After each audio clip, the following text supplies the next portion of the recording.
Hello, I'm Vicki Alexander Harriet from the Marshall University of Management. I'd like to share with you a four-part series taken from our symposium on deep green business, transforming consciousness to ensure sustainability and create heaven on earth. The premise of our symposium was that there must be a transformation of consciousness in order to truly embed sustainability in our companies and in our society. How can this transformation take place? What are the mechanics of implementing change? How have businesses and communities facilitated transformation? And what are the results of such a transformation? Join us for a discussion of these and other questions as we explore the role of consciousness in creating sustainable business and a sustainable world. So sit back, relax, and enjoy a fabulous symposium on deep green business and the transformation of consciousness. As part of a measure of progress for Fairfield, actually, we have the great good fortune of welcoming John Eichert as a new resident and his wife Ellen to Fairfield as of March. They moved here. And for that, we really have to thank Lonnie Gamble, I believe, because Lonnie was the one, I think, who put out the bird call that got John to come and start lecturing in the Sustainable Living program. And nature took its course, and so here we are. The value of having John in this discussion, in my view, is that as I reach my 52nd year, I'm starting to appreciate the value of experience and perspective, right? And I really think, I do believe in the principle that if we're really going to clearly inform our future, we should really have a perspective and understanding of our past. How did we get here? And John is one of these very unique individuals that I think, like Hazel, has spanned a full lifetime in the study of economics, having been from one end of the reductionist spectrum all the way to the other end of whole systems design. That's a rare bird who actually understands the granular nuts and bolts of the real workings of how economic theory unfolds. And so John is here to discuss today about managing for sustainability based on what he has been able to identify as the new principles that guide that. So I really appreciate the opportunity to be here with you today. I'm pleased to be in Fairfield. I'm enjoying my experience since I've been here.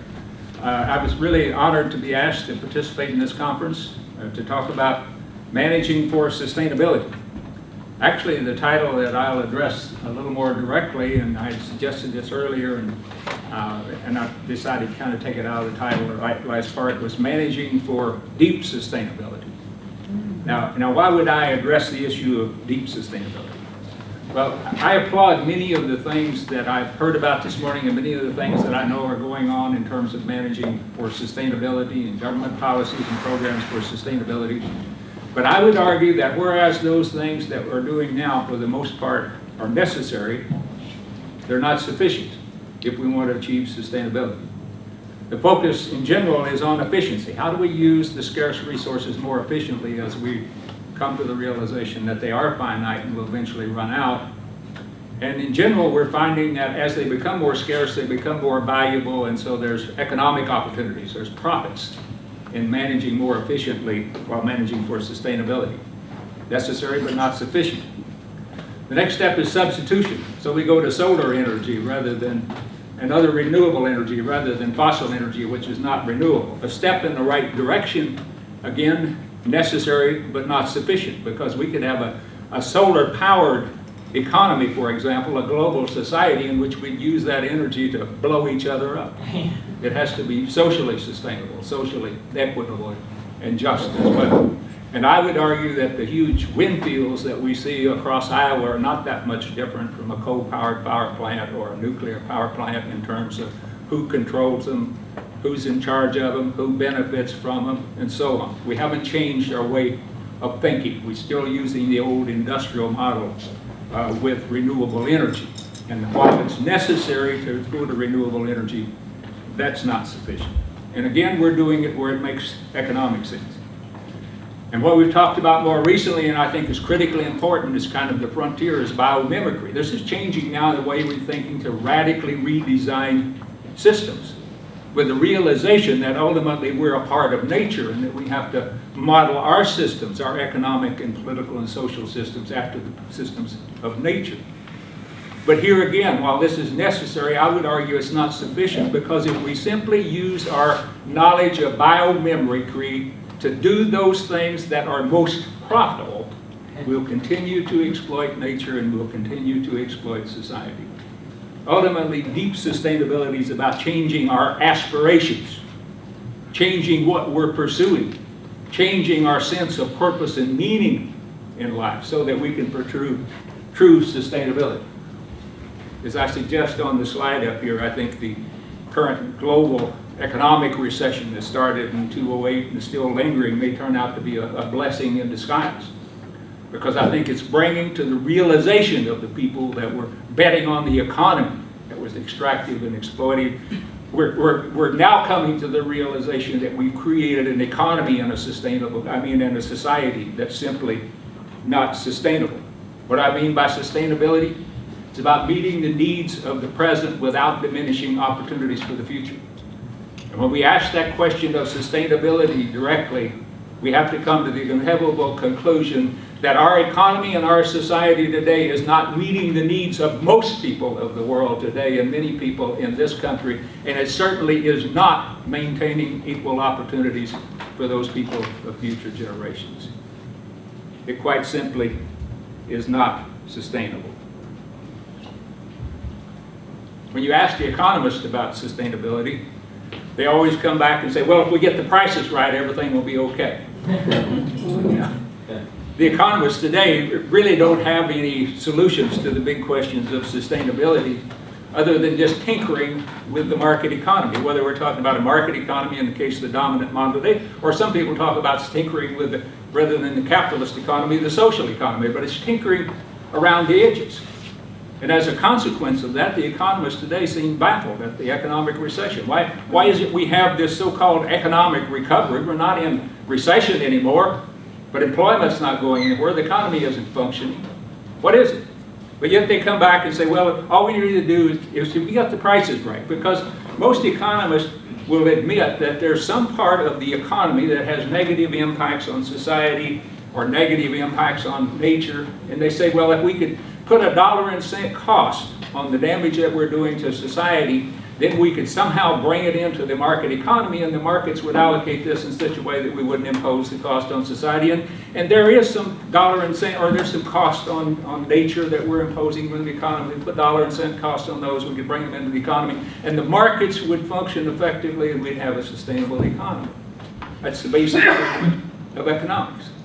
Again, that's necessary. We need to put dollar-and-cent costs on that. But what it ignores is that there's a whole range of society and the environment out here that are outside the economy. And what it ignores most importantly is that it's the whole of the economy that's inside society and the whole of society that's inside nature. What it's going to take to address the issue of sustainability is a fundamentally different worldview that recognizes that we are a part of nature. It's not just we impact nature, nature impacts us. We are a part of nature, our whole of society. And our economy is a creation of a society. Any economy is a creation of society that specific kinds of needs of society, but it's never intended to meet the whole of the needs of society. And within this hierarchy of sustainability, as I've called it here, comes the realization that everything that's of any use to us, including everything of economic value, comes from nature by way of society. Everything that has any economic value comes from nature, or it comes from society, or more accurately from nature by way of society. And if we destroy the productivity of nature and the productivity of our society, there is no place to get anything of economic value. And as we diminish the productivity, our natural resources, the productivity of nature, as we diminish the social capital, resources, as we diminish the productivity of those fundamental resources, our economic value will diminish as well. It's inevitable. It all comes from there. Some even more important or equally important in this whole hierarchy of sustainability. It's the higher levels that determines the purpose of those within. The purpose of anything is always determined at the next highest level of organization. If human society has a purpose, it's within the purpose of nature. And the economy has to derive its purpose from the purpose of society, which in turn is from the purpose of nature. And what I'm going to talk about more today is the fundamental principles by which the nature and society and the economy function are all basically principles of nature, or you might call them natural laws. We look at it and we say the laws of nature are such things as the law of gravity, for example, or the laws of thermodynamics. Those are fundamental laws of nature that we recognize. But there's also fundamental laws of human nature, which the philosophers used to call natural law, which is the fundamental nature of human beings as they relate to each other. And there's fundamental principles that affect us in the way we function within the economy, because that's how we function as individuals, to meet a specific aspect of our individual needs. And if we talk about those fundamental principles or laws of nature, we can ignore these laws. We have the ability as human beings to say, I don't believe in the law of gravity. But if you drop something heavy on your toe, it's still going to hurt. And I would argue if we validate any of the fundamental principles or laws of nature, we'll ultimately recognize or realize the same consequences. I've just outlined a few. You could have others. Other people have different. I don't mean this as some thing that I've gotten from on high, but I'm just hitting on some of the more obvious ones. Some of the ecological principles, basic laws that we would associate with nature is holism. You've heard a lot about that today. The whole is more than the sum of the parts. The relationships matter. There's emerging properties that appear when you put things together that disappears when you take them apart. This is fundamental principles of how nature operates. Diversity, we heard about that. Nature has all these diverse elements that relate to each other. This incredibly complex whole is about having differences rather than sameness. Principle of independence or interdependence means that the relationships are mutually beneficial, not exploitive, not extractive, not submissive, mutually interdependent. Mutually beneficial. Relationships of choice that benefit the whole. That's the way in which the whole becomes something more than the sum of its parts, rather than something less. I would argue that there's social principles that are just as true and just as valid, although they're less appreciated. For example, if we want to have positive, sustainable relationships with other people, we have to be trusting and trustworthy. We have to be honest, fair, responsible in our relationships with each other. We can violate that principle if we choose, but we'll destroy and degrade the human relationship just as surely as we're dropping something heavy on our toe. We all make mistakes. We're fallible human beings. If we want to sustain relationships, we have to be kind. We have to be forgiving. We have to sometimes realize that people expect mercy or need mercy more than they need justice. We have to have kindness within our relationships. They have to be based on empathy and respect, compassion. These are fundamental principles of human relationships that we can't violate and sustain the productivity or health of within a society. And finally, we have to have the courage to be trusting and kind, particularly in a world that considers those things to be naive and idealistic. We have to have moral courage to say this is fundamentally right in the way I relate to each other, we relate to each other, and the way we relate to the earth. And then there's fundamental economic principles. These aren't things that economists just made up. The most basic of economic principles are the basic nature of us as individual human beings. This concept of scarcity, which derives economic value, and prices and markets are all run by that.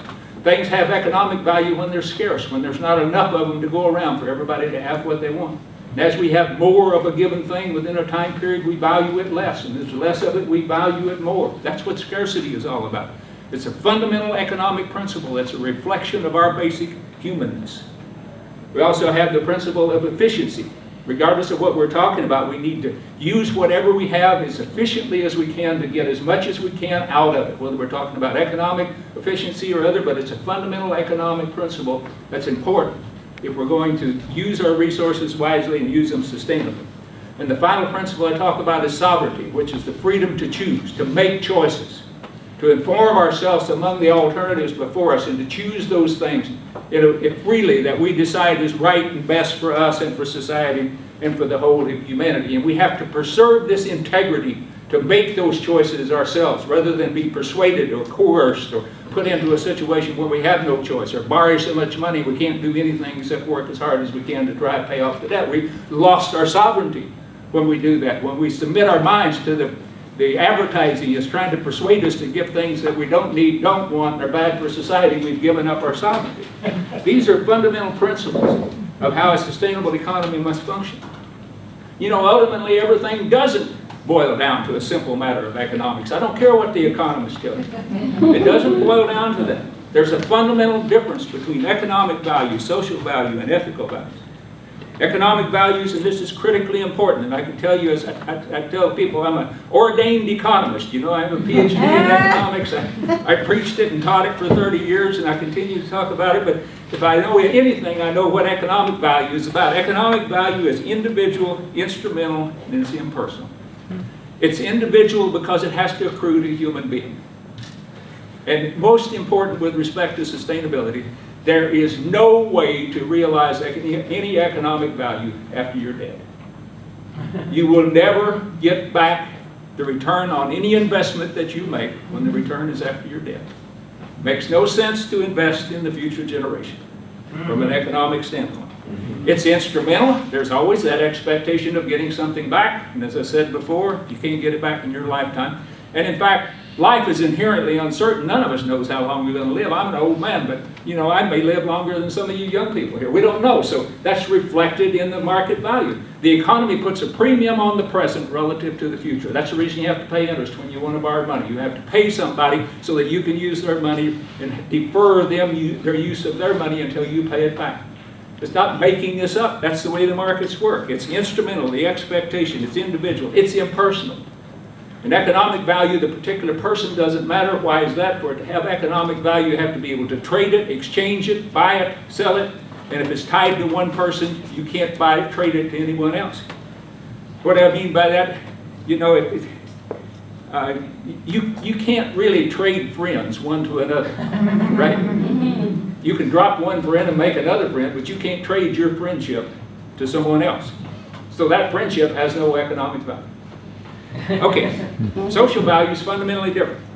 Social value is interpersonal. It accrues to the individual, but only in a relationship.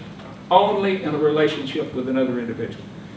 It is instrumental. Social value is instrumental in that there's an expectation of getting something back in return.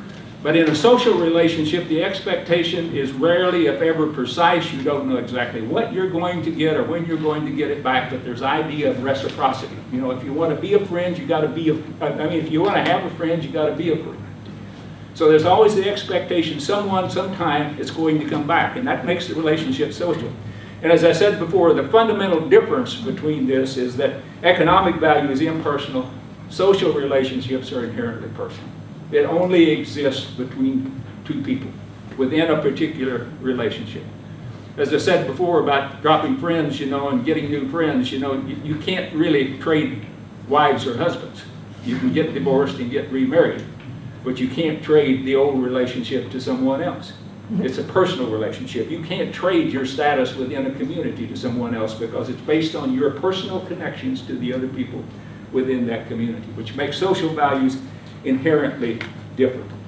Ethical values are different from the other two. They're communal in the sense, and I should point out here, that social values evolve into ethical values. As we learn that the way we should behave toward each other in personal relationships, we transfer that to people that we know less well and say, in general, at the most basic level, we should treat people that we're only vaguely acquainted with within the community the same way we treat our friends and the people that we're neighbors with. And so you develop a sense of community, so you have a connection to the impersonal community. And you're moving toward an ethical value. You spread that to your whole country, and that's where patriotism comes from. You have a sense of connected, but eventually you spread it to the whole of humanity, and that's when it becomes an ethical value, which says that if it's right for one person, it's right for everybody in the community, including the human community and including those of future generations. It's not instrumental. Ethical values, the value is simply in doing it. It's not a means to an end. You do it because it's basically right and good. There's no expectation you're going to get anything back, at least not in your lifetime, if it's a purely ethical decision. You simply do it because it's the right thing to do. And as I said before, it's impersonal. It's not tied to a specific person. And so it says what's right and good for people of this generation is right and good for those people of future generations as well. Sustainability ultimately is an ethical and moral value. The hierarchy of intentionality.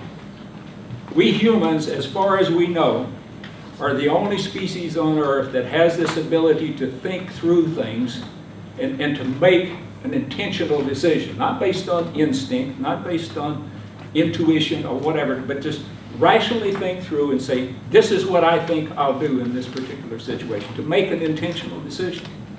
And because we have this ability for intentionality, we have the ability to totally ignore the fundamental laws of nature, if we choose to do so. And I think we have plenty of evidence of humans all over the globe, particularly in this country, basically saying, I want to do this. I don't care what my common sense tells me, which I call is your sense of the common core values of your sense of what the laws of nature are. I don't really care what it says. I'm going to do this because it's in my individual interest to do this. But I contend that there's a hierarchy of intentionality, just like there's a hierarchy of sustainability. And it's this higher level, this ethical level, is the level at which we say what is our best estimate, as the best we can discern it, how nature would have us behave here. What are the fundamental laws of nature that we think should guide our action here? That's what our most basic ethical and moral values reflect. It's how we should relate. And those values reflect our sense of purpose in life. That's how we sense what we're put here to do. What's our purpose within the larger law of humanity, and what's the purpose of humanity within the larger scheme of the universe and other things? It's those fundamental ethical values. Now, within those fundamental ethical values, people in individual different societies can have different social values as long as they're not in conflict with those fundamental ethical values and still function very harmoniously, because people have different cultures, they have different histories, they're different, nature's diverse, and so are we as people.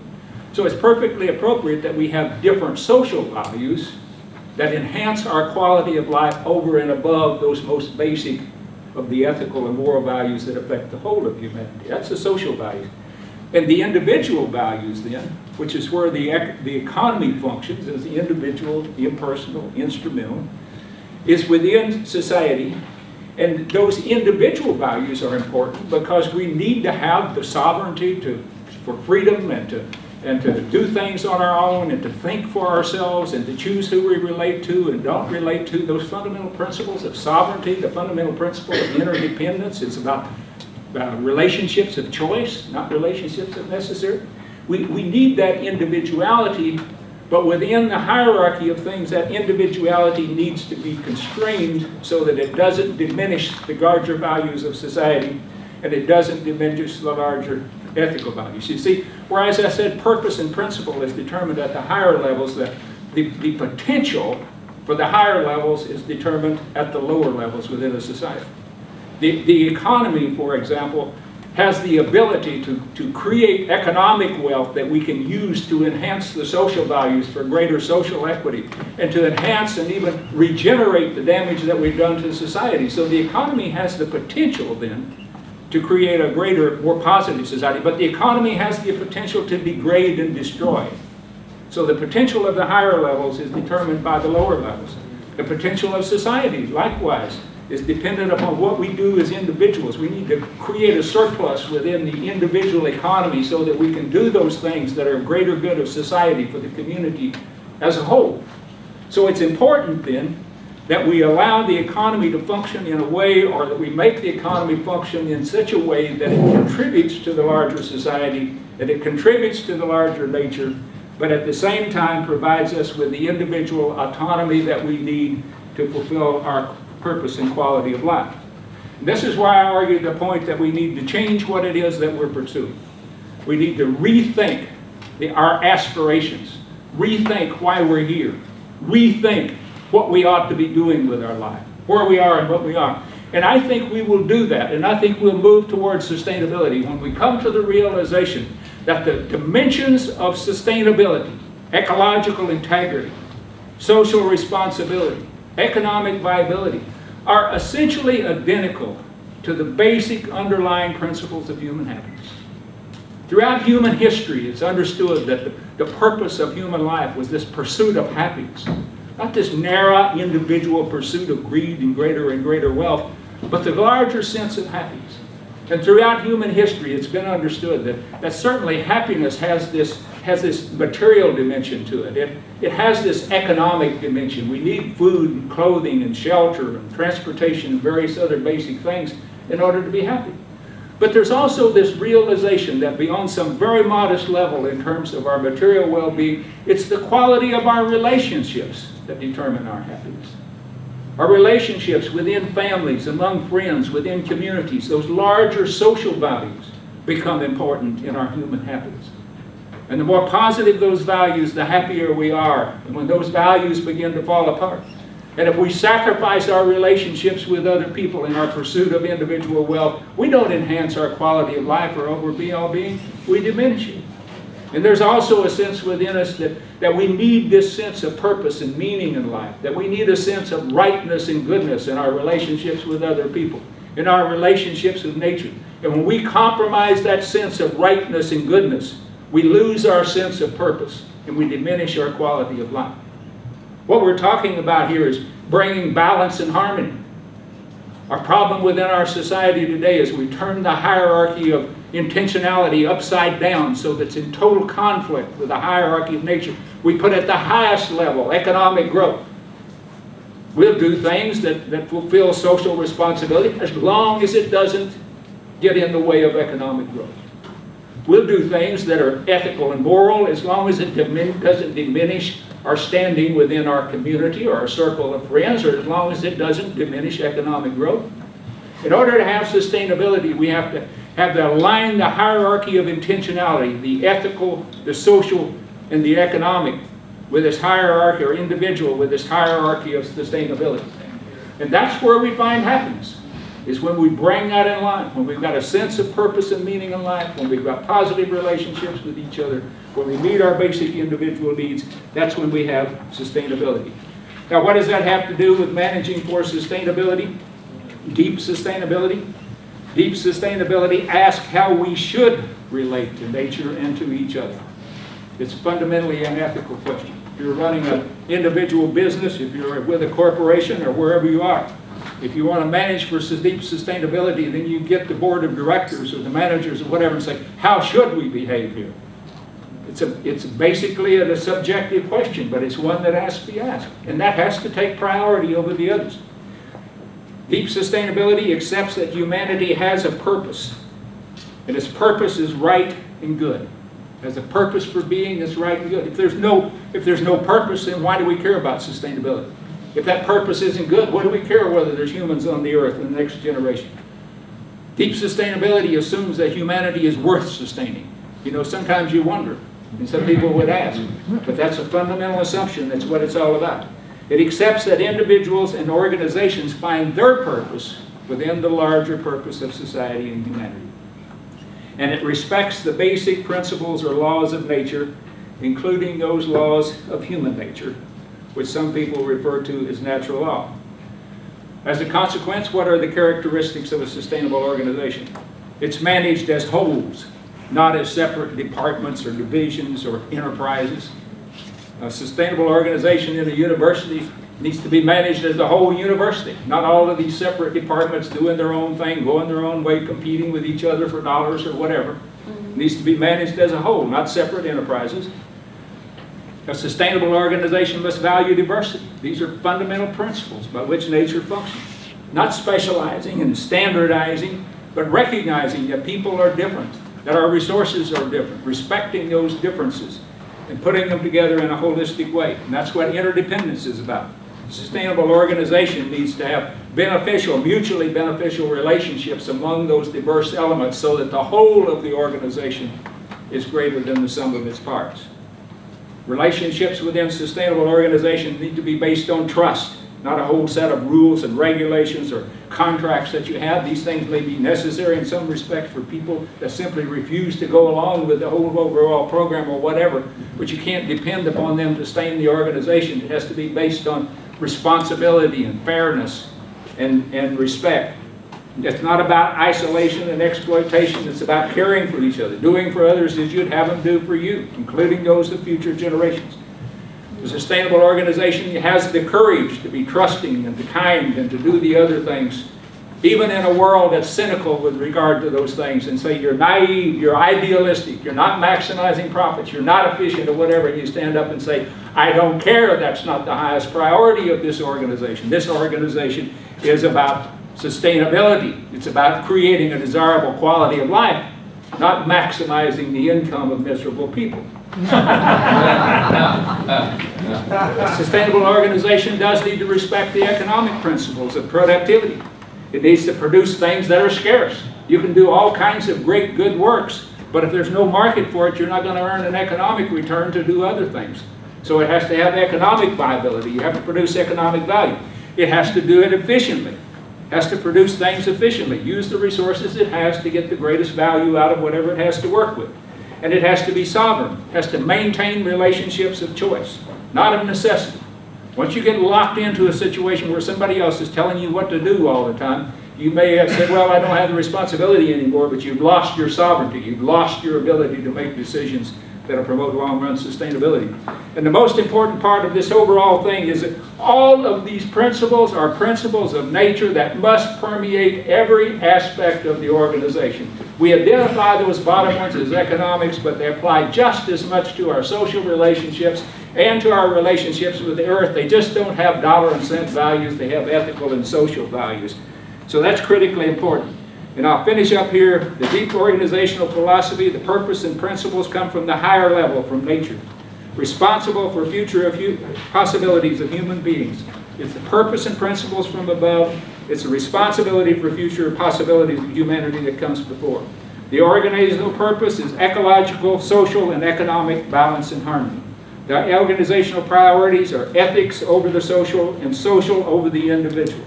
Managing for sustainability ultimately is a better way to work, a better way to live, and the key to a better world in the future. Thank you very much.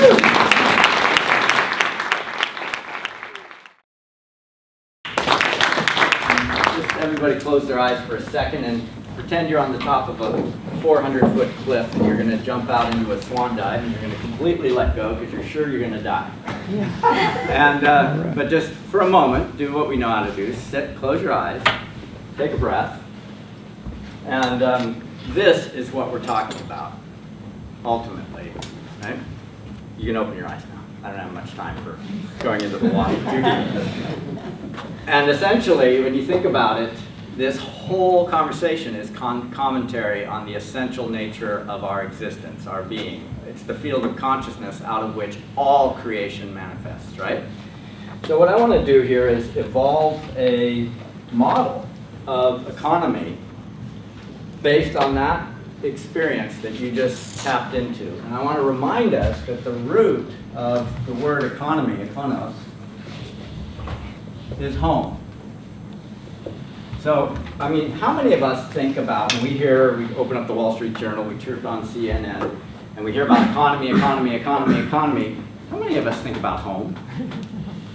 It has gone so far afield into a realm of leveraged derivative instruments that very few of us, even the CEO of JP Morgan, knows what the heck is going on within his own home, right?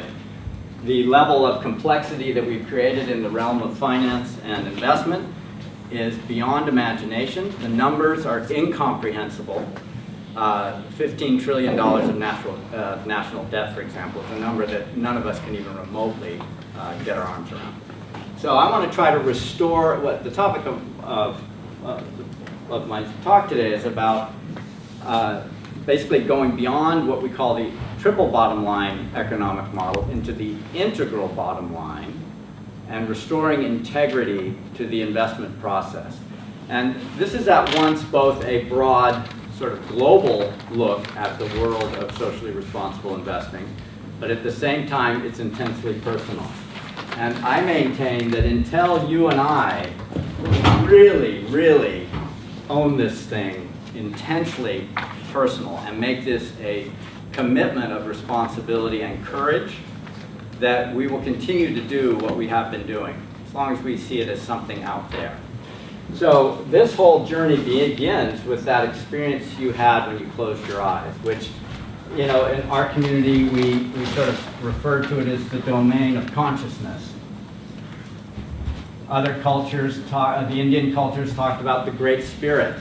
If John Hagelin was here, he would go in deeply into the grand unified field theory, because there is some real physical laws of nature that underline the functioning of consciousness. So from that basis, how do we build an economic model that we have come to call, and this ties right back to John's talk, ethical biomimicry finance. This is what we need to retool for. We need to retrain. All of us are in the process of repatterning from a paradigm of what you might call scientific reductionism, that's what we've inherited, and moving into a paradigm of whole systems thinking. And my theory is we will never get there without transcendence. It is simply too difficult. We literally have to repattern the brain. Had enough of these symposiums where for 3, 4, 5 days we're sitting in a group of very accomplished thinkers trying to design investment models of something like intergenerational finance. How do you make an investment decision that is affecting people 100 years from now? That's a complicated question. Business law comes into it huge. How do you structure municipal financing rules? It's a very, very integrated thought process, and we're not going to get there with the mental tools of scientific reductionism. And how do you grow and evolve your brain to be able to live in the kind of systems theory that we're talking about? I'd say the most effective tool is transcendence. And so this is the value of having this at the base of our economic model, right? Because that's what feeds the process. And along the way, from this unbounded infinite field, the abundance of consciousness, a little, rather grand, I should say, not little, a rather grand miracle happens, which is conception and life happens, right? We, each of us individually, are here today coming out of a conception environment. Out of that, our cells unfolded, we grew into the being that we are today. And out of that, so I anchor this in the field of consciousness. Out of that comes a physical body that generates a whole field of emotions. I maintain that the best pharmacology research should be done in the human body. We produce chemicals right and left. You know, we go have a fear thought, a whole series of chemical responses occur. We have a love thought, oxytocin pours into our body. So emotions come out of this physical body we have, a whole flood of thoughts as our brain develops. And of course we have life experiences along the way that teach us about natural law. Also teaches us about human failings and human law, right? Whole body of experience. This is effectively the rootstock of our life. All of this is below the surface. You don't wear this on your sleeve. It is who you are, right? And out of this field comes a very clear set of beliefs. Most of these beliefs that we carry with us were formed by the time we were about 8 years old. Most of them are running us and we don't even know it. If we want to reinvent our life, the highest leverage point is to go back and do a critical examination of your core belief system, because one of the underlying laws of nature at work here is cause and effect. As you are below, so you are above, right? So part of becoming a mature adult, as compared to a naive youth, is to actually go back and really examine beliefs, rebuild them based on your core desires and your values. And in fact, the trunk of values, the stability of your life, actually arises out of that system of belief, that body of experience, and ultimately your relationship with the infinite field of consciousness that is what you are. So we're starting to see the emergent collaborative culture of sustainability taking root in something that's much more fundamental than say, get rich and you'll be happy. For example, you know, the common sort of cultural beliefs, the cultural fantasies that we get barraged with every day through the advertisers that stimulate the lower cortex of the brain, as Hazel was talking about, right? Through the trunk of values, the way we express values is through ethical acts. So ethics really matter. In fact, they are the junction point into action. And as we're building a model of economy, one of the practices that I endeavor to do in my role as an investment manager and advisor, I work with individual investors, is I really want to make the connections from here all the way to here. That's where things start. From there, we build the investment portfolio. Because if we're going to restore integrity to the economy, each one of us actually has to behave consistent with who we really are, what we really believe in, and what we really care about. And it's a sad but very, very common situation where people have no connection to their investment dollars because it's being handled by the experts. That's what the experts do. I don't know anything about money, right? Well, by default then, money pursues the prime directive, which is, who remembers Milton Friedman's prime directive?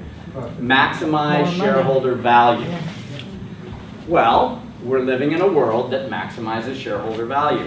And I think we all see that the causes of that underlying design principle have some undesirable effects that will not sustain our life or our grandchildren's life as long as we perhaps would like, right? So instead, we are now moving into a paradigm of maximizing shared value. Words like collaboration, cooperation, trump that of competition for individual interest and benefit.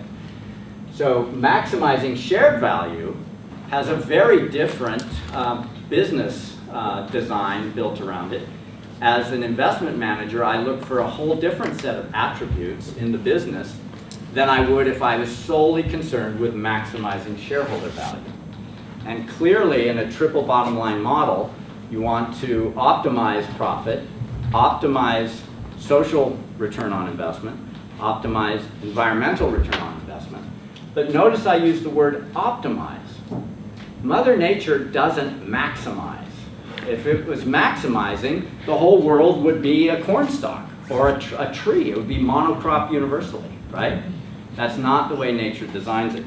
And in fact, the goal of this economic model, I think in terms of what John brought up, and I think this is really about evolving a philosophy of sustainability. This is the value, John, of I think your contribution is we have lost the sense of how important philosophy is to producing a result in society. We think that just by default the commercial model will produce something that's benefit, because we have this sort of latent mantra that says if everybody just pursues enlightened self-interest and profit, we'll somehow create heaven on earth. Well, I think we're rethinking that philosophy, that there's a broader comprehension we can bring to that. But the goal, if we're thinking what Hazel spoke about, which is planetary awareness, the goal is the optimization of all life on, I mean, we could say in the universe, but we'll start with just, let's see if we can stretch onto the Earth, right? The full optimization of life. Because right now, that is not a priority of economy, is it? I mean, if a certain style of fisheries or timber management would just like to extract 100% and pull out and go on to the next place, right? So here we're talking about optimization, not maximization. So how does this express itself in the new paradigm of socially responsible investing? Well, it has a myriad of branches, as you might imagine. I would say that we have in the number of branches that come out of this in terms of the investment model, clearly the emergent socially responsible or green economy investments. One of the biggest, remember Hazel's green transition scoreboard, the thermometer? One of the biggest chunks of investment is rebuilding for renewable energy infrastructure. That would include smart grid and retooling.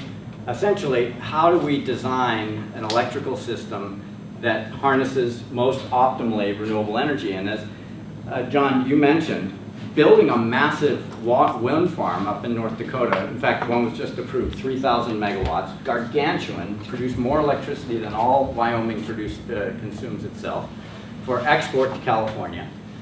Well, when you think of it, it's a highly centralized model of doing business, when in fact, if you look at the work of Amory Lovins and the economic model he's evolved over the years from Rocky Mountain Institute, it's about distributed models where you don't have such inefficiencies in delivering power from a Wyoming wind farm 3,000 miles away in California, where you lose 40% of your power generated just via line losses, just for example.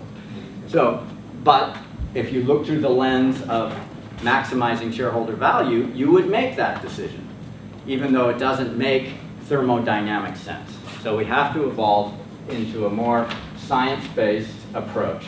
Now, within the branches of the kind of work I do, there's what is known as social screening for stocks. A client or a pension fund says, look, we're investing, let's say it's in fact the American Cancer Society Pension Fund.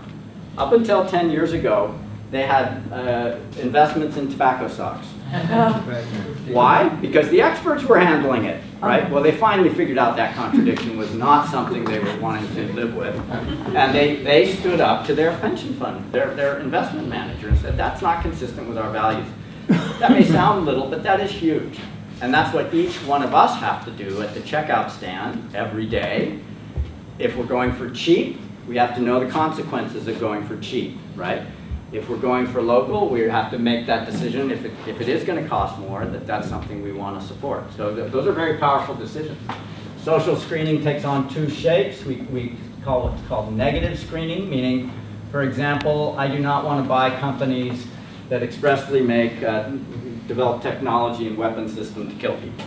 That's an easy screen. I think that's a life-affirming screen. A positive screen might be that I want to own companies that are really developing the organic foods industry and restoring soil health. These are the choices we get to make as investors, what companies we want to favor and what companies we want to diminish. So the other area that's quite hopeful in the area of socially responsible investing is known as shareholder activism, which at present, Wall Street has really devolved into a high-speed trading platform, casino kind of marketplace. 70% of daily trading volume done on the New York Stock Exchange is transacted in microseconds. Front-running orders from mutual funds like that. I mean, I'm not kidding. Perhaps even 100 orders within a second as it sees other orders coming through the system. The biggest real estate market in the United States that never saw a whiff of a downturn from the post-Lehman Brothers era is citing server farms as close as possible to the world's major exchanges. Because the microsecond advantage that electron is traveling between that server farm and the order execution desk can mean millions, hundreds of millions of dollars on an annual basis to the high-speeding trading platforms. Chicago, Singapore, Hong Kong, all of these are having robust real estate markets right clustered in. And from the standpoint of creating shared value, pension funds dribbling away. Just think of a pension fund being a massive bucket with billions of dollars in it with lots of pinpricks in it, right? It makes it very difficult for states to meet their obligations at the hands of what amounts to individuals who are doing their duty to maximize shareholder value, but they're not producing value for the whole, right? So this is one of these areas. The role of government here is to act as a steward to the common good and to remind us that we're here through a set of values and principles to optimize the common good, not to enhance private gain at social expense, right? So in this shareholder activism branch, your companies like our own Progressive Asset Management, we'll take a company that has negative attributes that we feel are very onerous to life on Earth. Instead of selling them, group together with mutual fund companies, asset managers, buy the heck out of them, get enough percentage ownership so you can sponsor a shareholder resolution for meaningful change at the level of the board, right? So this is not new. This is a good 25 years into it. There have been examples after examples. 3 years ago, I was at a conference in which Unilever Corporation, how many have heard of Unilever, right? Largest food company in the world. They own Lipton tea. They stood on stage just like this and thanked Rainforest Action Network, right, for a 10-year engagement around changing the methodology by which tea is grown and harvested in the world to create more restorative practices both in the human community and environmentally. Unilever was on the stage to thank them. They put up a chart. They showed, hey, here's Lipton tea. That's the sales. It's kind of a mature market, right? And here's our organic, fair trade Lipton tea, right? And this spread here was over $10 million a year in profit for Unilever, right? So little shifts, little tuning of the dial like this matches up more with the emergent value system of sustainability, produces better business results and better quality of life for the humans involved and for the planet, or meaning the environment. So the power of this at present is equal to $3.2 trillion in the US stock market compared to a $25.8 trillion total public market. So it's not yet a majority, but again, what we know about the Maharishi effect, it is more than 1%, and markets are starting to respond and adapt, right? So in this world also of socially responsible investing, so much of our lives, we've grown up thinking, okay, when it comes to money, you get an investment advisor, and Edward Jones, you put it up into their platform, they shovel it to Wall Street. Wall Street somehow has this black box that produces 10% a year for me, and then I go retire when I'm 65 years old and go play golf. All right, one model of possibility for the future. Some may want to choose that. That's okay. But when I look at people like Hazel and John, and I imagine my next 30, 40 years, I think, well, I don't know about that. I think there's a lot more a fulfilling way to engage with my money and my retirement. And we'll see what happens. I probably will play golf eventually. We'll never know. we will eventually. Stay tuned. But this opens the door, too, because if we start rethinking the pathway of capital, you start seeing, well, think about how nature does it. Nature actually is one huge compost pile, right? Waste is food. Waste is food. I'm shoveling all my surplus up into Wall Street, and it's going into the black box. It is supporting capital markets. But what about my life in backyard Fairfield, right? Or Ottumwa, or Cedar Rapids, or wherever I might live? And this whole field in the last 20 years has exploded, which is known as the community investment. It is estimated by BALI, stands for Business Alliance for Local Living Economies, that in the next 5 years, $1 trillion is going to come out of the Wall Street black box and move into the community investment box. And many of you may have heard of, in early April, the passage of the Jobs Act included what was called the crowdfunding law. So you are going to see, right now the SEC is in a rulemaking process around that. By January, there'll be a whole set of rules about how intermediaries like myself as financial advisors can channel money into community investment projects through crowdfunding platforms. I don't know what it's going to look like yet. I'm not sure. I'm kind of doubtful that it might look as good as I hope it will look. But nevertheless, this is an expression of what is already happening. It's already happening. People are looking for ways to invest in their local economy, and why wouldn't you, right? Why would you strip the capital resource from your community and send it off to an anonymous Wall Street environment, where, by the way, there's just a little bit of risk. So And this community investment, I'm going to just call it the Bali tree. If any of you haven't checked out the Bali website, I recommend it. The area known as Community Development Financial Institutions, CDFI, notably your credit unions, but they're taking many different shapes for housing, local foods, energy systems, transportation. And then one of the key attributes to watch for of this emerging sustainable economy is my thesis, having worked in the heart and belly of the beast for 25 years now, is that we will never get to the promised land of sustainability with the current system of money and credit. The nature of creating money at interest, loaning it to our government, and then putting it into service is a continual extractive model. It's why we see the community level starved for capital, while the global system of banking and global corporate arenas have vast amounts of money. I mean, right now, global corporations have more cash than they've ever had, approaching $3 trillion. The banks are sitting on more cash than they've ever had, all on deposit with the Fed. And local economies are trying to figure out how to raise, $1 million to build an energy system for them. It's just imbalance, very extreme imbalance. So in order to restore a community monetary purpose, we have to restore public banking.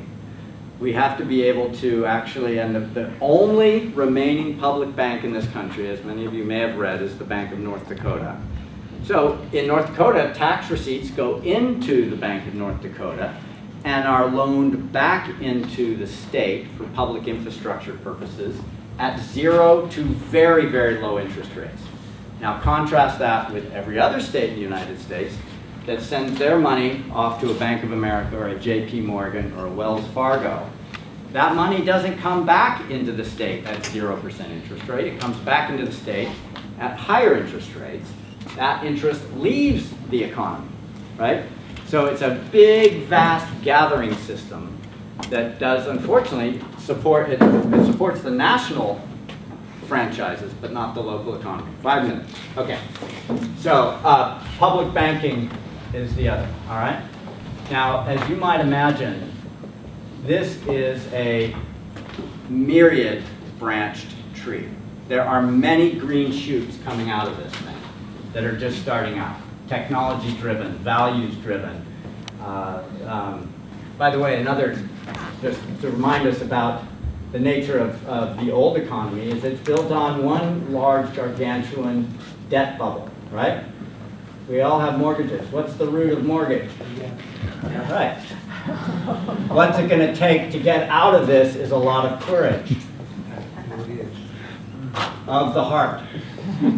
I'm not kidding. I mean, I think all of us have to really stand and look at what our life commitments are. What tree are we growing in the world? Is it nourishing the soil, or is it extracting, right? And so there's a bunch of principles. If I had time, we'd go through principles, values that identify this model, which I think of as how you grow your own personal true wealth tree.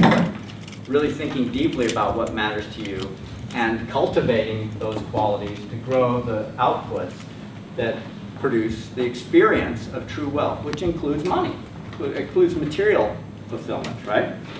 And finally, the importance of this for each of us is that when you take time to jump into the field of transcendence, one word to describe it is an experience of communion. Out of communion with yourself, with the higher self, capital S, comes emergent ideas and comes communication. Each one of us has a very important hero's journey in this regard, right? This feedback loop produces insights that only you can bring forth, right? Out of that communication arises community. If we're going to evolve from where we are today to where we are talking about going in this conference, highest leverage place you can spend time is with communion with yourself, intentionally moving that into communication, bringing people together in community. Okay? So that is essentially the restoring of integrity back into the investment process. As we each go through this, we restore integrity to the greater economy as a whole. All right.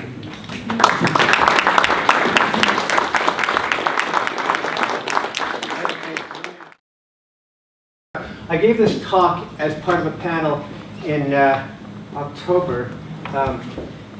Kevin Lynch actually has got kind of a finance situation where he actually has to invest several $billion from the Pritzker family.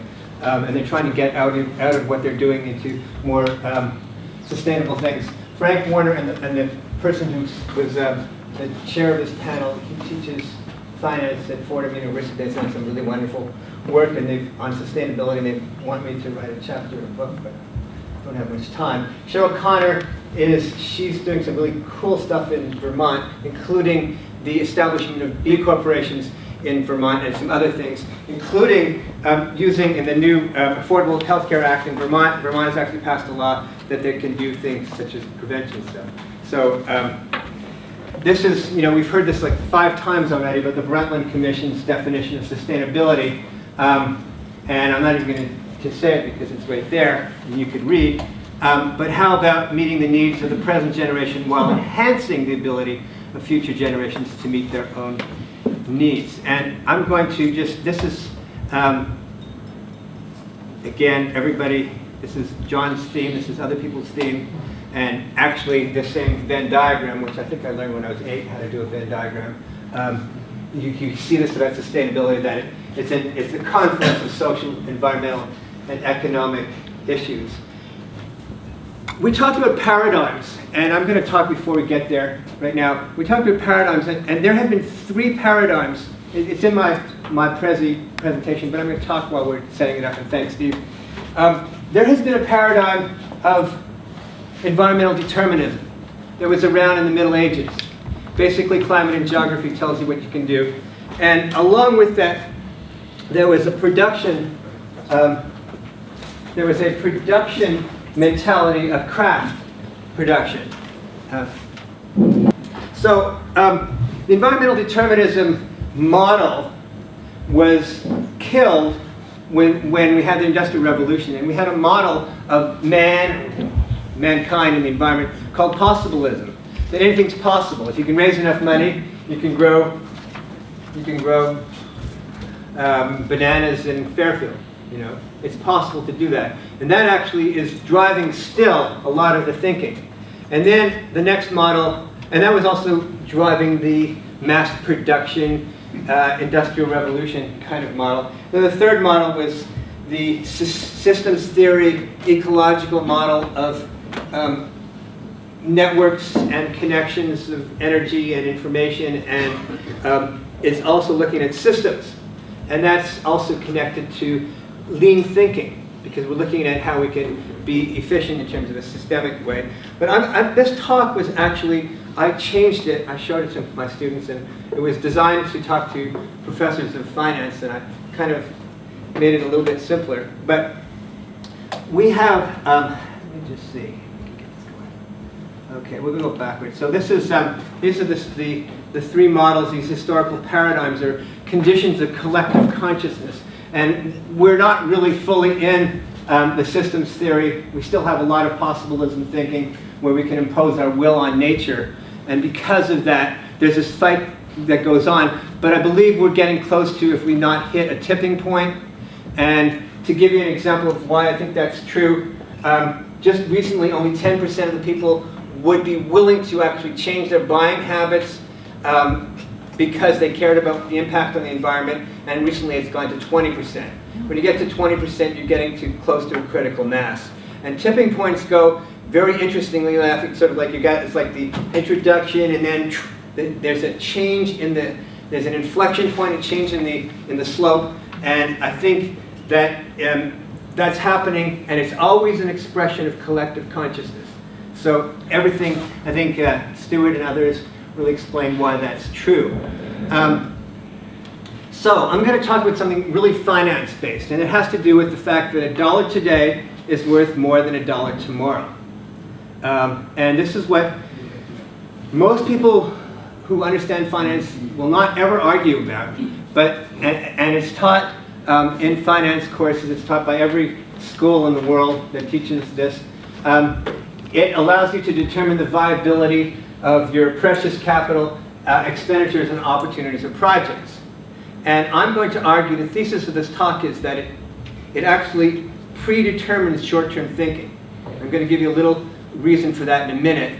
And we need to either put some value to pollution or value to the degradation to the economy in terms of the numbers as a negative externality, which is now part of the model. You understand what I mean by an externality? It's not part of the model. But let me put it this way. The universe has no externalities. Yeah. All right? Anybody going to argue with me on that one? John, is that true? Right. Okay. So the thing is, we just have stupid models. Excuse my language. And so we have to, I want to just go through this to show you that the things that we're teaching may be actually causing a serious problem. And so I put a wholeness statement here, and knowledge provides the basis for action. That is why a rational process of discounting future cash flows at a certain cost of capital is so widely used, even though the process is often replete with unknowns. Also, there is an inherent bias towards short-term thinking. I'm going to prove that soon to you. This is the opposite of the Brundtland Commission, the United Nations Sustainability Definition, which you've heard 5 times today.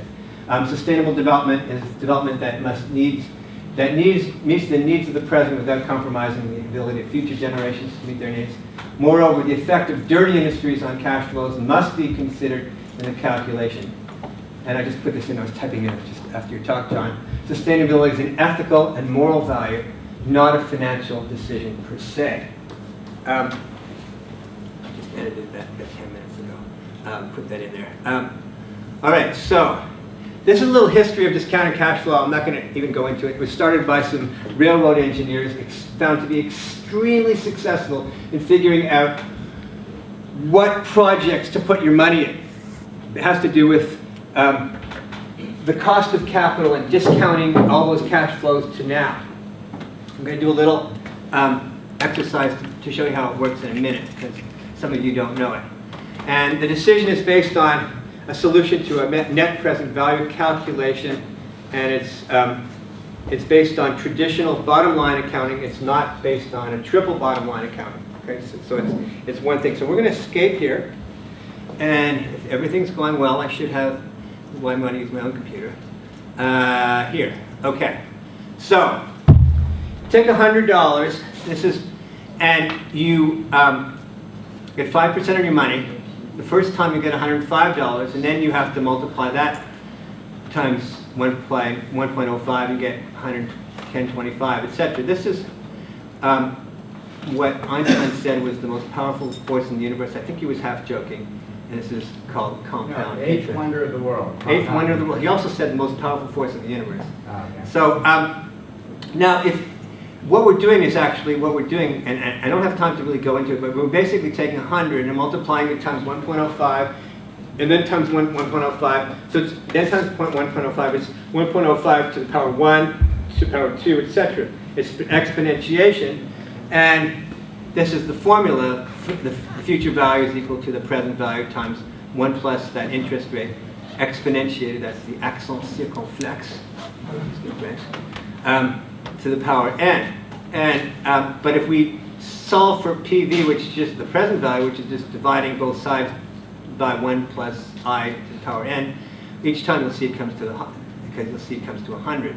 Now, I'm going to show you something in a minute, but if you were to take $100, if you were to take 100 years, starting with, and you want to figure out starting with $100, right? With $100 over 100 years at 5%, what the present value of that is $76,045. Now, if I were to make it higher percentage, it would make it lower. If I make it lower percentage, make it higher. That sort of thing, because we're doing things backwards. Let's think about this. Something 100 years from now has almost no value. And that is the thinking when we're making decisions. There's absolutely, it's not absolutely, it's relatively trivial.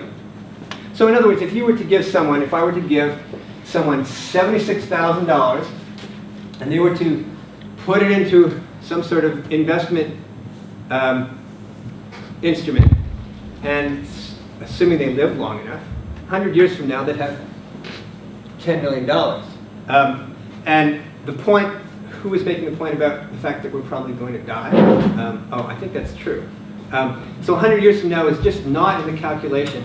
So the thinking about the Brundtland Commission that, to get a high quality of life now and to do a high quality of life now so that the future generations will have a high quality of life now, that is really a lot more difficult than most people think.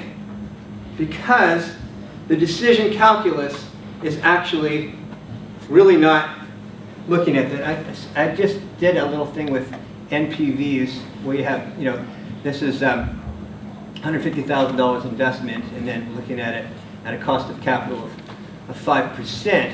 And then if we were to go to what if analysis of goal sneak, and we set that to value 0, sorry, number lock on, 0, by changing this cell here, we'd find out what that is, and it's 5.6%. So two ways of figuring out the internal rate of return. And that's what people care about. And so when the NPV is 0, the imputed interest rate, that return, is what's called the internal rate of return. And this is the stuff that finance people look at all the time. And frankly, they're missing a whole lot of stuff. It's really blinders, and this is what's being taught in 99% of all the universities on how you make decisions. So we're training a group of people, and we as people who are teaching finance should be all, made to drink organic apple juice. Because we're doing something that's very dangerous. And I want to show you that it has environmental externalities, and the impacts are not in the modeling. And just a little bit about NPV. And just an interesting, this is how you can look to Investopedia to define it, but I just explained it. And assuming that you have different projects, and there's a term in finance called ceteris paribus, which means everything being equal, which, by the way, never happens. That's an illusion also. You would take the project with the highest NPV, and the highest net present value is worthy of putting your investment in. There are best guessed in cash flows. What happens when there's this unquantifiable uncertainty? And the situation is, are we valuing, we don't even put a value to a tree. So are we evaluating these economic or ecological externalities? What is the cost of mountaintop removal in West Virginia to a generation, 3 generations from now? How could we put a value to that? And so we need to either put a value to that or look at this. If we click on this, it actually shows that the stock market is starting to put values on unsustainable activities, going backwards here. And there is a conclusion that dirty industries need to be penalized, and we either need to raise that cost of capital or decrease the value of future cash flows, or both, or somehow take into consideration the concept of environmental stewardship in this finance calculation. And the stock market is penalizing producers. I can show you the link if anybody wants it. Okay, so we have this situation where we really are teaching finance with a very short-term view. I'm going to finish with this. So I actually created this. The lower left quadrant and the top right quadrant are traditional NPVs. This is finance or not finance. If you have a higher NPV score, you should finance it, but there may be a risk of externalities. if you have a lower NPV score, you should, just from a finance point of view, not finance it, but there's some risk of lost opportunity, and there may be some other issues. The top left and the bottom right, where you finance something and it has a lower NPV, you're fighting the system. You're financing something that rationally you shouldn't, but there must be some other factors that are involved in there.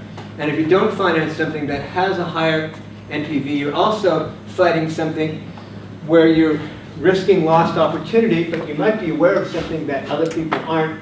There may be some other values that you're considering to be interchangeable to dollars. So I'm going to stop this because I don't have much time left, and I just wanted to give the idea that if you're taking a course in finance and they're teaching you that you should be financing the highest NPV situation, I think you should challenge your professor and ask him what the assumptions are behind that, because there are more to that, and we have to realize that we have to gain this perspective, a higher systems perspective, not just look at this possibilist, we can do it, it's possible, it's the best deal. And that change in awareness, that change in consciousness, I think is necessary to be taught to students, to be taught to financiers, to people doing finance, that they can actually make a more holistic understanding of making these kind of capital decisions. For example, I'll just finish this last point.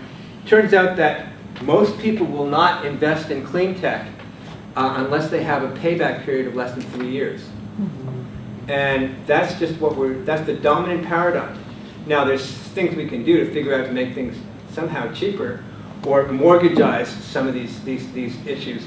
But we're seeing a stalling right now until we figure out a way to somehow change the collective consciousness to be able to make these investments, because the possibilist, rationalist approach is not really providing the opportunities to have this great upsurge. So it's my opinion, it's a change in consciousness required. Okay, so that's the end of my talk.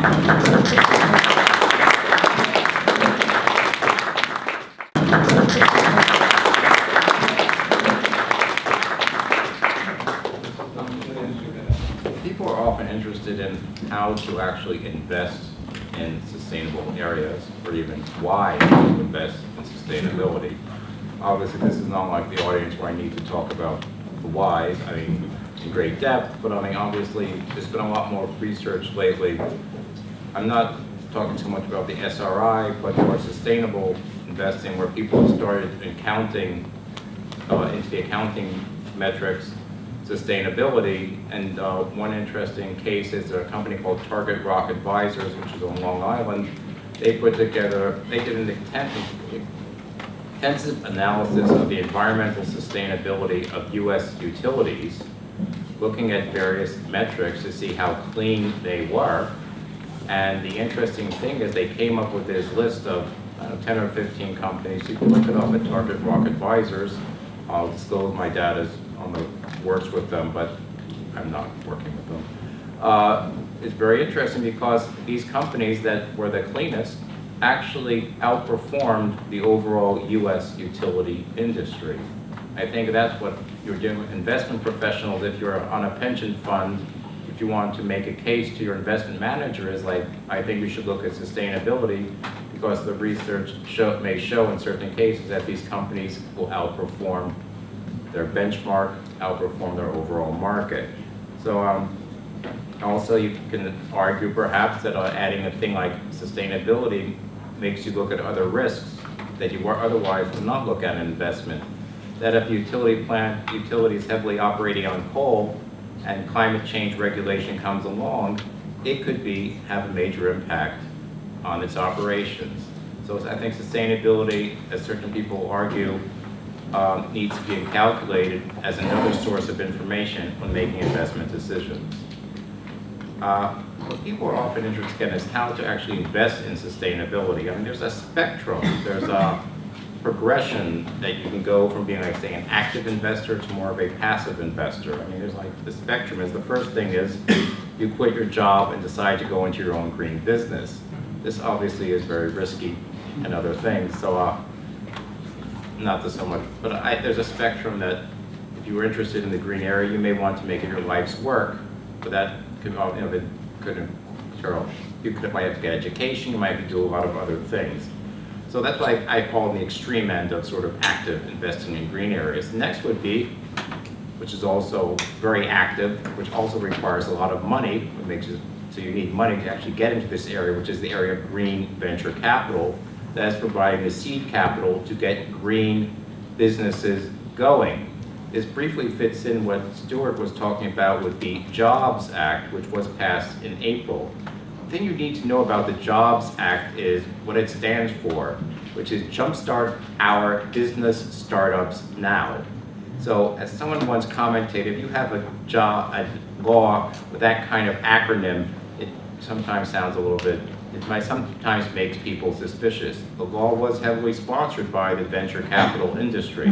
There are many concerns about the Jobs Act that could increase the level of fraud in the investment area, because in addition to allowing crowdfunding, it also lowers the standards of what it takes to become a public company.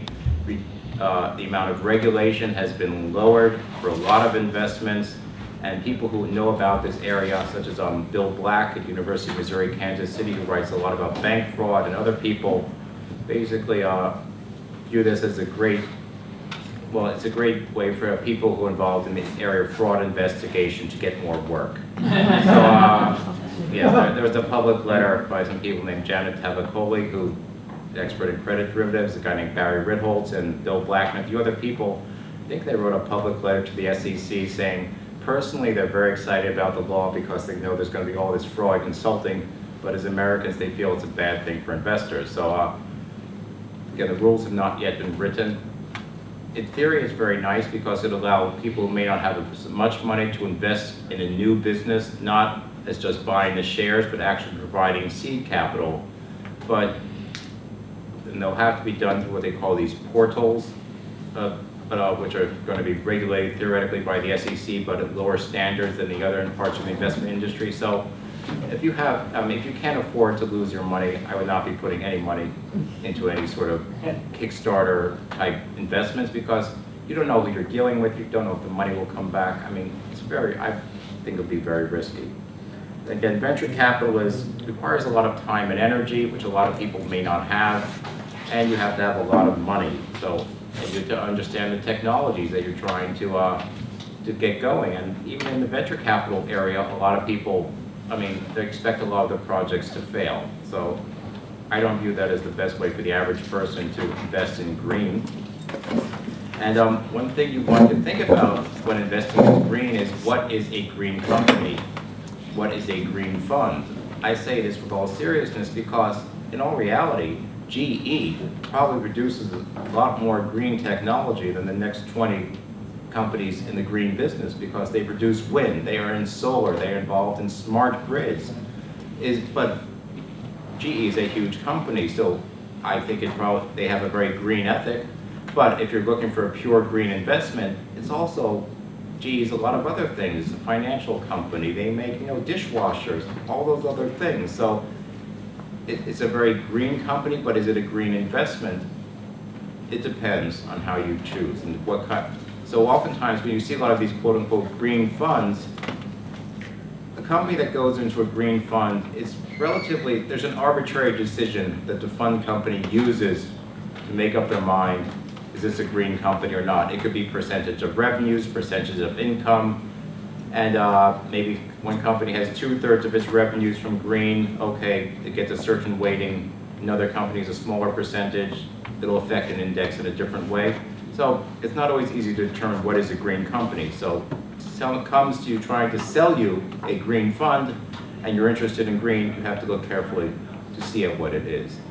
And there's a difference between buying something and having something sold to you in the investment area. I think that's something people need to think about. There was a famous, he was an investor, and he ran E.F. Hudson, was a guy named Gerald Loeb, and his one comment was that, basically, people don't sell to me, I buy. And I think that's something people need to think about. And getting from the very active way of investing to actually what I call the more passive is actually buying stock in green companies. And this is more active than buying a fund, for example, because you're going to have to do research on the particular companies, understand the risks involved, for example, and it requires usually some background. If you're looking for a good book on understanding the clean energy investments, I recommend this one. It's called Profiting from Clean Energy by a guy named Richard Asplund. I mean, it's from about 4 years ago, but it's very rigorous. He discusses the whole industry. He also is the person who set up the first solar energy exchange traded fund, which I will mention briefly. But again, if you want to start thinking about investing in particular individual green companies, it helps to do some coursework, perhaps at Professor Goodman's finance class, at least understanding the basics, because the discounted cash flow is used by investors to value stocks when they're trying to make an investment. So it's an important thing it's useful things for investors to understand. There are various other metrics or ways of valuing companies, but when people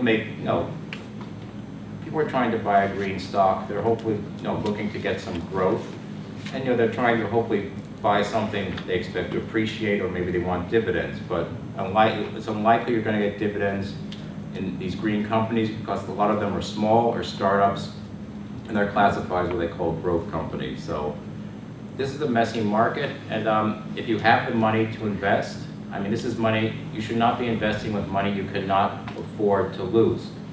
That needs to be very clear from the beginning. And my co-author, Jeff Feldman, when I wrote this book with him, basically thinks, a green investment should be a small part of your investment portfolio. It should not be everything. Otherwise, you're taking unnecessary risks, because these companies can be very risky. And one of the main reasons these companies can be risky is that they are affected by changing regulations. At the moment, most green technologies are not, as they always say, they're commercially viable because there are certain tax credits or other regulations that encourage them. Now, with areas such as solar, we are approaching some point what they call grid parity, where the cost of producing solar energy in certain areas will be, at or less than the cost of producing fossil fuel energy, such as in Hawaii, for example, where all they do is they burn oil. So at some point, Hawaii, a lot of sun, you could see a very good chance that solar could be very viable without any subsidies. But one of the main problems also that's affecting the whole industry in Europe is, as government have to cut their budgets, solar or alternate energy credits are being cut also. This is affecting Spain. I believe it's also affecting Germany. It's definitely affecting Spain, for example, which has one of the largest solar markets in the world. So when you're ever looking at individual companies, you have to look at how a potential change in regulations could affect the investment. So now you're saying it's getting pretty complicated to try to look at individual companies, so what else can I do? And one way of investing is you can hand your money over to a professional. I don't mean just give it to them, but you can buy, you can do that too. But you can buy shares in a mutual fund. A mutual fund is an registered investment company which has a professional manager who's going to choose shares that he or she, more likely to be he based on how Wall Street is, but he or she believes will offer good investment returns. However, this handing your money by buying a mutual fund, you'll get some diversification, means everything won't be in one stock. But buying these mutual funds also has a price because you're paying the management fees, which can be quite high. Sometimes with some mutual funds, you have to pay a fee to get in the fund, fee when you sell it, in addition to paying the annual management fees. And also, because of the way mutual funds are structured, you might wind up having to pay taxes on your mutual funds in a given year, even though you didn't sell your shares. So mutual funds, with the way they're structured, can have a lot of problems for investors. I'm not saying they're bad, I'm just saying you have to consider these costs. And one of the weak points in mutual funds is you don't always know what the fund is holding. The fund has to report pretty much every 90 days, but they could be reporting what they bought 60 days earlier and have already sold. So you might not always be owning a fund that is as green as you think. There are a few green funds out there. I'm not recommending or not endorsing. There's one called Winslow, which is one of the older ones, New Alternatives Fund. And I gather, according to Richard Asplund, at one time, one of Winslow's holdings was Isis Pharmaceuticals, which is a biotechnology company, not related to solar, does cancer drugs, or Green Mountain Coffee Roasters. So are these green investing? So I'm not always sure. The key thing is the mutual fund company can make its own decisions. So funds can be, they have it can be a good way to invest, but you want to look at them and look at their costs. And one major problem with many mutual fund managers, mutual funds, is they don't match their benchmark, which is the overall market or or the index that maybe represents all your green companies. Because you could say you buy a mutual fund that goes up 5%, you're happy. But if the overall market goes up 10%, you would have been better off having your money in a basket just composed of stocks representing the overall market if we assume they have the same risk. And I gather typically 80% of mutual funds will underperform their benchmark or their index, oftentimes because of managerial costs or they're too big or anything like that. So mutual funds have their weaknesses. And one solution or alternative to the mutual fund that came out because of a lot of these problems with mutual funds is known as the exchange traded fund, or the ETF, which is you might hear about. This is basically all an ETF is a basket which you buy like a share of stock that owns. You can if you buy there's one ETF called SPY, which basically when you buy a share of it, you're buying the whole S&P 500 index, all the companies in their various fractions. That's all an ETF is. It's a basket of a bunch of stocks, but when you buy them, you're buying a diversified set. And the neat thing is in the green area, there are a lot of ETFs, well, a fair amount of ETFs out there that allow you to buy a green area without having to worry about analyzing each individual company. So if you believe that solar energy has a future and you do your research, but you're having trouble to figure out which company do I want to buy, you can buy the index of 20 or 30 solar companies. One of them is called TAN, also prepared by Richard Asplund. A lot of times they have funny neato names. And you'll own 20 or 30 companies, so if the industry prospers, you can profit from that. Now, if a few companies go out of business, that may happen, but you're owning 30, so you still have a diversified portfolio in the green area. And the nice thing about ETFs is you know exactly what's in the portfolio because by law it's required to be listed every day by the fund company. So they can't go around making changes without you knowing. And oftentimes they have basically, their bylaws require them to keep very carefully in this area. And the key thing is you know exactly what is in the fund at any time. And that's basically my brief overview, trying to keep within the time frames. And again, there are a number of green ETFs. And the nice thing is also they have a much lower cost structure than mutual funds. And that really can make a difference because one of the biggest factors that impairs performance for investors is costs. And ETFs allow people to sort of do this cheaply, and they oftentimes can do it, they can do it on their own. Also, if they're good researchers, they can choose to go to a broker and buy or sell these ETFs. And also, they don't have the same tax problems that mutual funds have also. So they're a very economical way to invest in green as a passive investor. Great.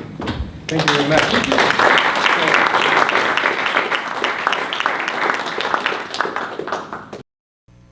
Hi again, this is Dr. David Goodman. It was so wonderful to have you participate in our symposium on deep green sustainability. I think you now understand the role of consciousness and the role of some of the cutting edge thinkers that we had at our conference. If you're interested in more of our programs at Maharishi University of Management, the business department has BA, MBA, and PhD programs, and you can contact us directly or you can contact the enrollment department. Thank you so much.